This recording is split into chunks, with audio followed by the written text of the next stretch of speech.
When the world grows loud and every moment is filled with noise, have you ever wondered what you might hear in true silence? Not the silence of an empty room, but the silence of the body, when its urges grow quiet, when its restless dance subsides. In that stillness, something ancient begins to stir, something that speaks not in words, but in truth. If you've ever asked yourself, what is left when I stop reaching outward? This journey is for you. Stay until the end, and you may just meet the voice that has been waiting in the shadows of your own being.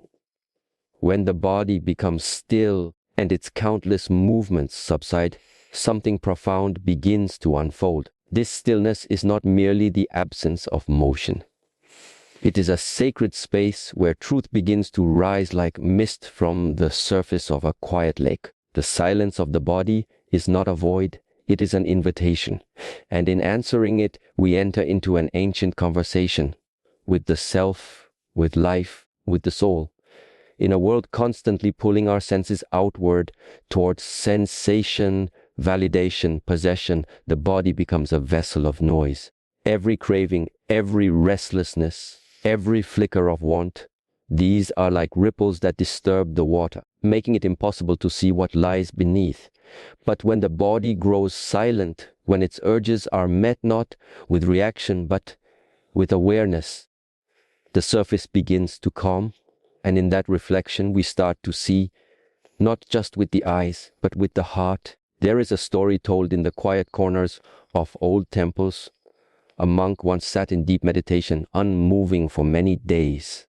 A student came and asked him, "Master, what do you hear in this silence?" The master opened his eyes and whispered, "I hear the grass growing." The student laughed, not understanding. Years later, after his own long journey into silence, he returned and said, "Now I too can hear the grass." In truth, the master had not heard sound. Truth, the subtle movements of life that can only be perceived when the inner noise dissolves. In daily life, we often chase things, not because we truly need them, but because we have become strangers to our own stillness. The phone buzzes and we reach. Thought rises and we follow. The appetite stirs and we indulge. Rarely do we ask, what is beneath this? Rarely do we wait long enough to hear the true message beneath the craving. Consider the moment just before dawn. The world is quiet. Even the birds have not begun their chorus. There is a sacred weight in that hour, not of heaviness, but of presence. Nothing is required, and yet everything feels full. This is the soul's language, one of spaciousness, not urgency. When we allow the body to rest in abstinence, not as punishment, but as reverence, we begin to attune to the soul's pace. We realize that beneath every hunger is a deeper one, to be seen, to be whole, to be in peace. And none of this can be truly felt in noise. In the Dhammamapada, it is written, as the wise find joy in detachment. Not entangled in the world, they find peace like a deep lake, clear and still. So this detachment is not indifference. It is intimacy without dependency. It is presence without possession. And such clarity only arises when the body's storms quiet down. Even in nature, this truth repeats itself. A forest thrives in cycles of growth and retreat. The tree sheds its leaves not out of despair, but to rest, to conserve, to prepare for renewal. It is only in the silent, bare branches of winter that the roots strengthen unseen. So too must we learn the art of pausing, not because something is missing, but because everything is waiting. And so, when the body goes silent, soul speaks, but the soul does not shout. It waits patiently like a candle untouched by wind, ready to light the way once we choose to sit beside it. To abstain is not to be empty, it is to refine. In the same way that ore is placed into fire to reveal the precious metal within, abstinence burns away the unnecessary. What remains is the essential, the true, the timeless. We often view abstinence as denial, but that is only the perspective of the surface mind. True abstinence is not about saying no. It is about saying yes to something deeper.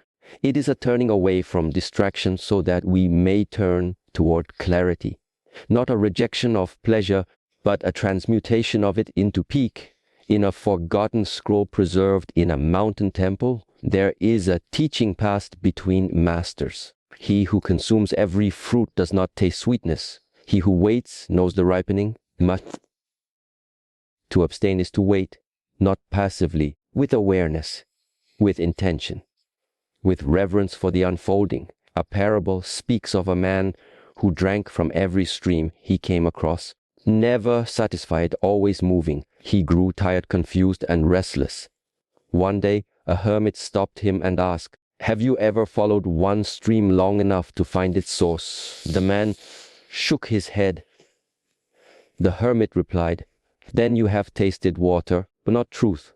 Abstinence is that devotion to follow one stream deeply rather than sip from many without knowing why." In personal development, we often focus on addition, learning more, doing more, achieving more.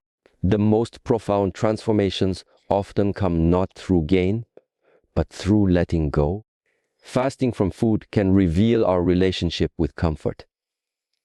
Fasting from words can reveal our need to be heard. Fasting from stimulation can reveal our fear of stillness. And once we see, we cannot unsee. Abstinence becomes the mirror, not a cold, harsh one, but a gentle, honest reflection. It shows us where we are bound, where we are leaking energy, where we are no longer aligned with our deeper nature. And in that seeing, choice returns. A small bird does not sing to be praised. It sings because the morning has come. Likewise, when we abstain with love, not fear, we discover a joy that arises simply from being. A joy that is not dependent on stimulus but flows from presence itself. There is a line from Lao Tzu, rarely spoken aloud. To gain knowledge, add things every day. To gain wisdom, remove things every day. This is the essence of sacred abstinence, not subtraction for its own sake, but for the sake of revealing what has always been present underneath. In the garden of the soul, abstinence is the pruning. The space it creates allows new life to bloom. And like the moon which grows only after it empties, we too find fullness only after we become willing to be bare. There is no need to fear this stillness. It is not a punishment. It is a homecoming. In it, we rediscover simplicity. We feel the ground beneath our feet again. We hear the quiet song of the heart. We realize that contentment was never far away. It was simply drowned in noise. So step gently into silence. Not all at once, but slowly. A day without excess. An hour without seeking. A breath without reaching. And in that space, you may begin to notice a quiet presence waiting within you, not demanding, not needy, simply present. This is the soul, and it has been speaking all along. Let us walk onward from here, not in haste, but in reverence. The path of abstinence is not about perfection, but about intention. To live not just from appetite, but from awareness. To make space not just in schedule, but in self. And in this space, the soul, patient and eternal, will begin to speak more clearly, not to tell you what to do, but to remind you who you are. Just as the moon does not beg for attention, and yet lights the whole sky, your truest self does not need to shout.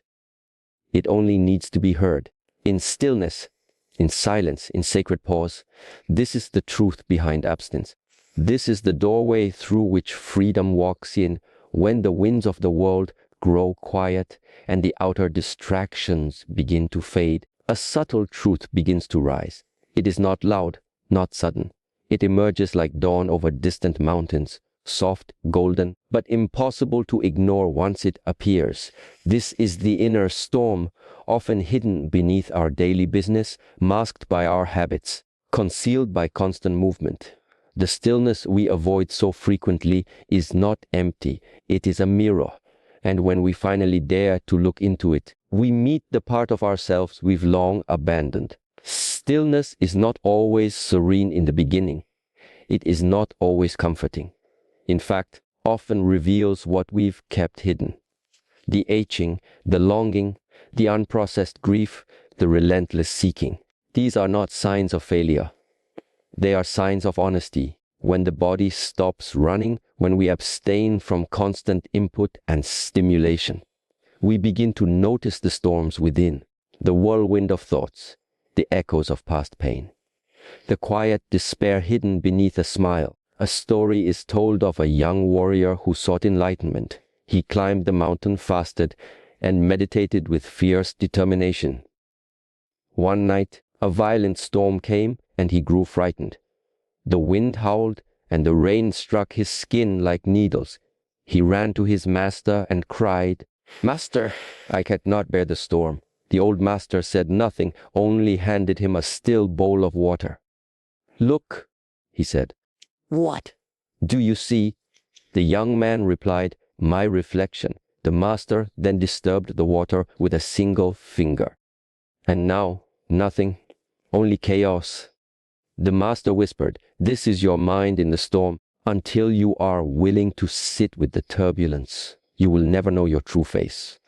When we abstain from noise, not just literal sound, but emotional noise, sensory overload, and habitual escape, we often encounter inner discomfort.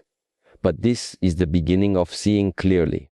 Just as a muddy pond must settle before it becomes transparent, the soul must sit through the unease before clarity can arise. In this quiet tension, the real transformation begins, not by adding anything new, but by watching what already lives within us.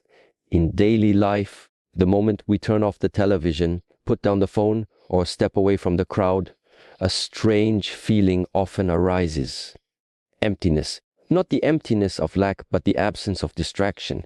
And in that space, old fears may surface. Regrets, restlessness. This is natural. These are the inner storms that have always been there. Only now we are still enough to feel their wind. Nature, too, teaches this truth. Consider the desert. At midday, it is harsh, unforgiving. But at night, beneath the stillness, a hidden beauty reveals itself. Stars shine with unfiltered brilliance. Creatures emerge from silence, not to battle, but to simply be. What seemed barren by day becomes sacred by night.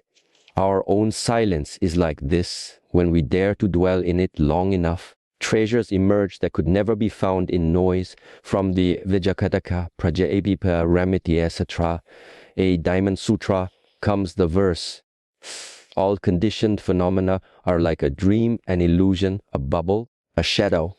Thus should one view them." This teaching reminds us that much of what disturbs our peace is not permanent.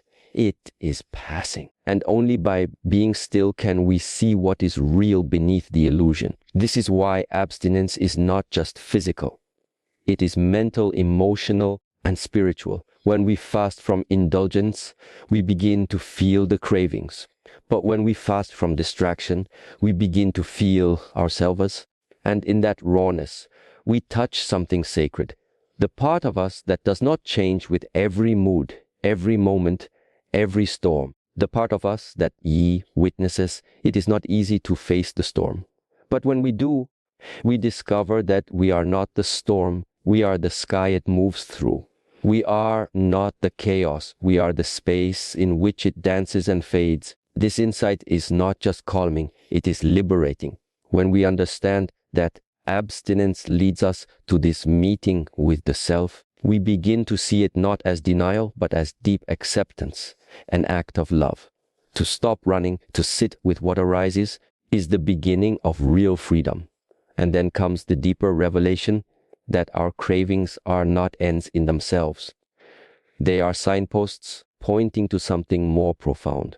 They are echoes of a hunger that no food, no thrill, no possession can truly satisfy.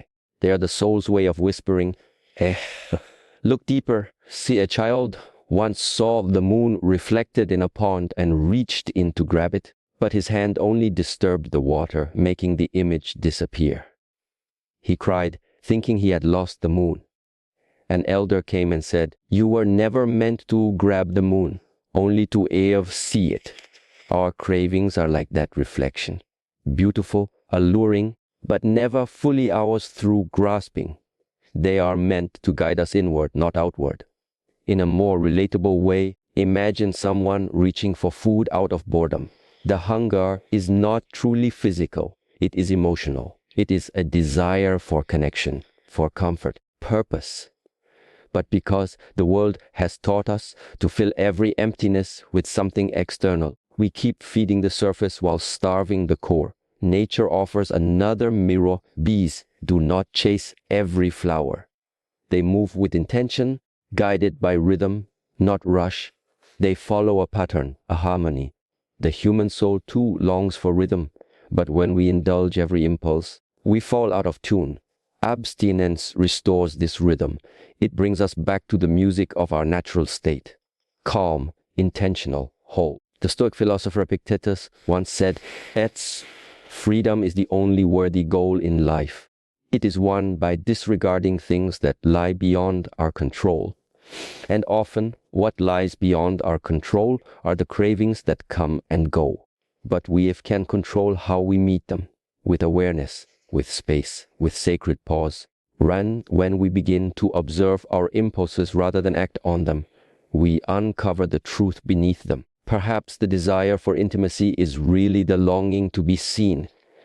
Perhaps the urge to speak is really the wish to be understood. Abstinence is the space in which we translate cravings into clarity. We start to notice patterns, how certain triggers lead to certain reactions. And with this noticing comes choice. Not reaction, but response. Not impulse, but wisdom. Over time, something beautiful happens. Cravings do not vanish completely, but they lose their grip. We begin to smile at them like old friends passing through. We begin to ask, what are you trying to show me? Rather than, Faf, how can I silence you? This shift is not just psychological, it is spiritual. It is the moment we stop fearing our humanity and begin honoring our inner teacher. And so the path unfolds slowly like a lotus opening at dawn. Each moment of abstinence is a petal. Each quiet reflection, a deeper shade of understanding. The journey is not to escape the world, but to meet it differently, to move through it with steadiness, with stillness, with soul. And for this, abstinence is the sacred gate. Let us walk slowly through it, not with anxiety, but with reverence. The cravings will come. The inner storms will rise. But now we have learned to pause, to listen, to wait. And in that waiting, the truth will come, not rushed, not forced, in its own perfect time.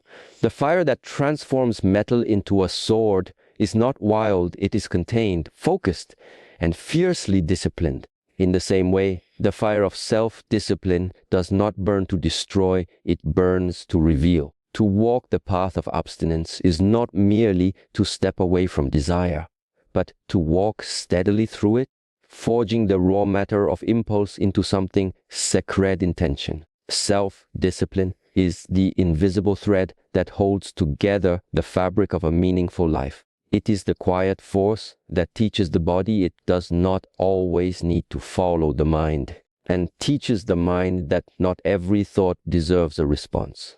In a world that glorifies indulgence and immediacy, self-discipline may appear as denial, but in truth, it is freedom dressed in simplicity. There is an old story passed down through the mountain temples. A student came to his master, frustrated by the distractions in his training. "Master, how do I control my desires?" he asked. The master led him to a bamboo grove.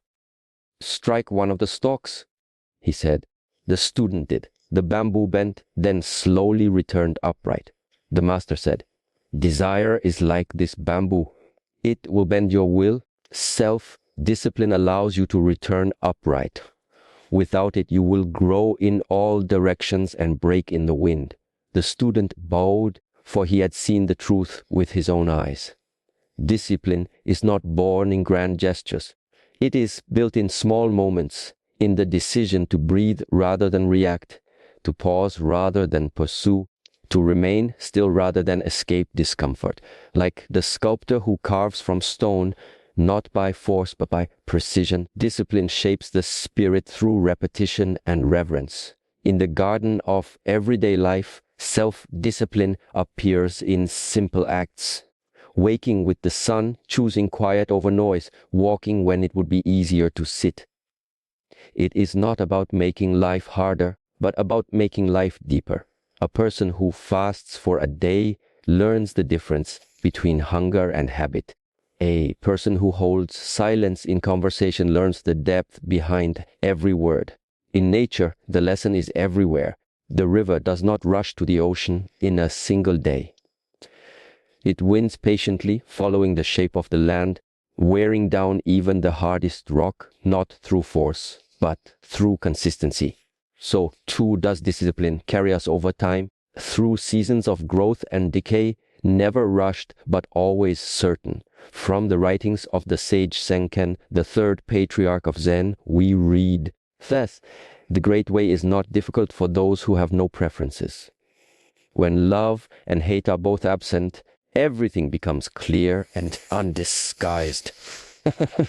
This clarity comes not by denying the senses, but by not becoming their servant. To prefer what brings peace over what brings temporary pleasure is the fruit of discipline. There is a man who, each morning before the city wakes, walks the quiet path through a grove of trees. He brings no phone, no music, only his breath and the sound of his steps. He is not avoiding life, he is greeting it with reverence. His walk is a ritual of discipline. It teaches him to begin each day not in rush but in rhythm. Over time, this simple act transforms him. His patience grows, his words soften, his attention deepens. This is not magic. It is the work of fire, steady, intentional, transformative. Discipline is the art of remembering what truly matters. When the mind spins with desire, when the body yearns for escape, discipline places a gentle hand on the shoulder and whispers, "Not this, not now." It is not a voice of punishment, but of guidance. It leads us away from momentary satisfaction and toward enduring peace. And slowly, through the practice of restraint, a new joy begins to arise. A joy not dependent on circumstance, not shaken by passing moods. This joy is the fragrance of self-mastery. It is the deep exhale after a long breath held. It is the strength of knowing that you are not ruled by impulse, but led by clarity. As we walk further inward, we arrive at a deeper truth. True strength is not found in indulgence, but in the space between impulse and action. This space is where power is born, the power to choose wisely, the power to remain rooted, the power to be unmoved by noise. Strength is not domination, it is not force, it is presence. It is the ability to remain still while the world sways, to remain kind when others are cruel, to remain true when it would be easier to betray oneself. Parable tells of a man who was challenged to a contest of strength by a roaring lion. The lion growled and thrashed, showing his fangs. The man simply sat down in stillness. Days passed. The lion, worn by his own fury, grew quiet. Eventually, the lion lay at the man's feet, not tamed, but transformed. For the man had not fought the lion, he had mastered himself. And in doing so, he revealed the deeper strength. In real life, strength often looks like softness, like choosing silence when one could shout, like walking away when one could fight, holding the door open even when the heart is heavy. These are not small acts. These are the sacred gestures of a disciplined soul. Nature again teaches, the mountain does not shout, and yet it is unshakable. The tree does not resist the storm, bends with grace, and returns upright when the sky clears. Strength lies not in resistance alone, but in resilience, the capacity to endure without becoming hardened, to feel deeply without becoming consumed. There is a line from the Bhagavad Gita, a scripture sung not in temples alone, but in the heart of every seeker. As that person who is not disturbed by happiness and distress and is steady in both is certainly eligible for liberation. Here is defined not by power over others, but by equanimity within, the ability to be at peace in joy and sorrow alike. This is the ultimate discipline, the inner stillness that meets all things without being shaken. The body may crave, the mind may wander, the heart may tremble, but in the space between stimulus and response, we are free. This space is our practice ground. Each time we choose not to react blindly, we strengthen the roots of our inner tree. And over time, these roots grow so deep that even the fiercest winds cannot uproot us. This is why abstinence is not simply an outer act, it is an inner awakening. It is not the silence of the lips, the quieting of the need to prove, to possess, to control.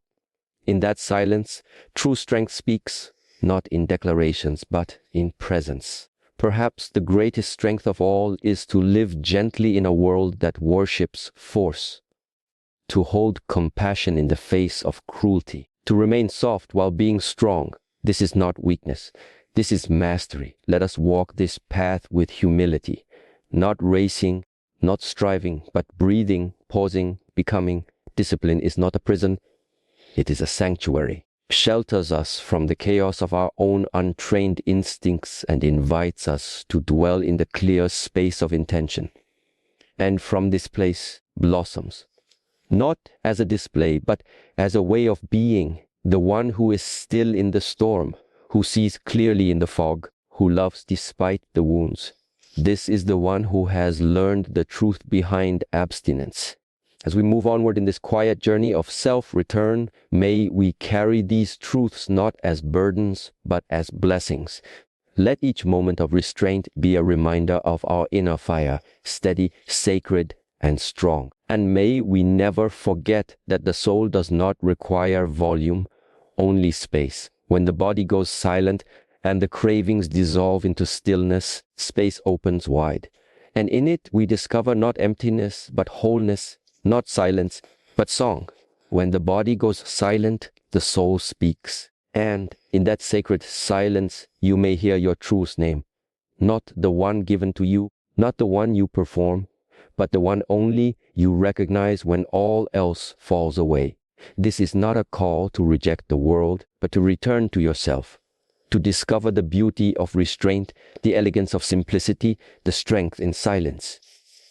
Before you go, pause, breathe. Ask yourself, what have I been feeding that does not feed me back? The answer may not come today, but if you sit with the silence long enough, it will. And when it does, you'll know it was worth every moment of waiting.